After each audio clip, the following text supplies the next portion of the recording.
Hello everyone, I am doctor Sneha Jha, I am surgical gastroenterologist.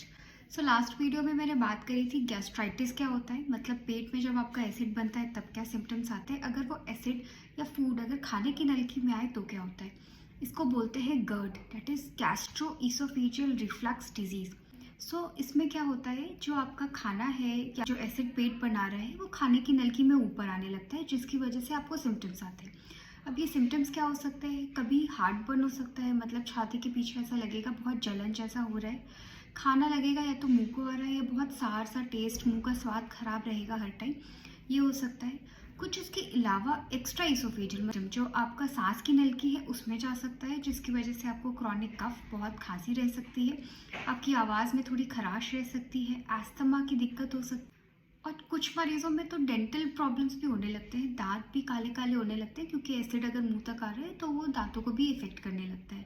तो occasionally भी suppose आपने बहुत हैवी खाना खा लिया, पार्टी थी, कुछ खा लिया, तो भी ये सिम्टम्स आ सकते हैं। पर कम दिया गया है बॉदरसम, अगर आपको ये बॉदर कर रहा है, आपकी डेली एक्टिविटीज़ में आपको दवाई लेनी पड़ रही है, प्लस इसके साथ कुछ सपोर्टिव चीज़ें हैं, जैसे लेटने पे वो और बढ़ जाता है, खाना खा लिया तो और होने लगा। इसके अलावा अगर आपको हमने दवाई दी गैस वाली, इससे आराम आ गया, तो वो भी सपोर्ट करता है कि आपका डायग्नोसिस GERD बन रहा है।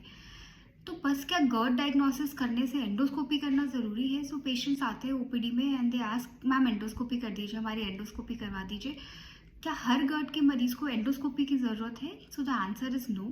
अगर अलार्मिंग सिम्टम्स होते हैं जो हम पहले ही हिस्ट्री में आप पूछ लेते हैं, अगर पेशेंट को अलार्मिंग सिम्टम्स नहीं है तो उनको एंडोस्कोपी की ज़रूरत नहीं है। अब क्या है ये alarming symptoms?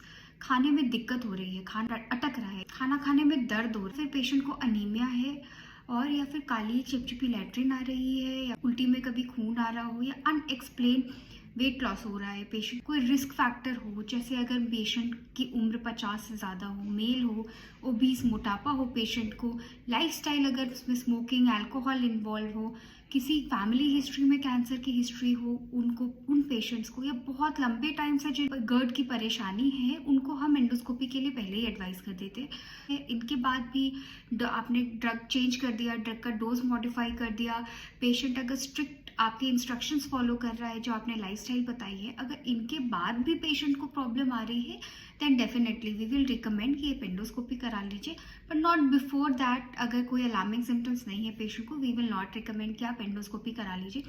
And this is not my personal view, this is the guidelines जो हम फॉलो करते हैं। You can subscribe my channel. If you have any questions regarding GERD, please comment in the comment box. Thank you.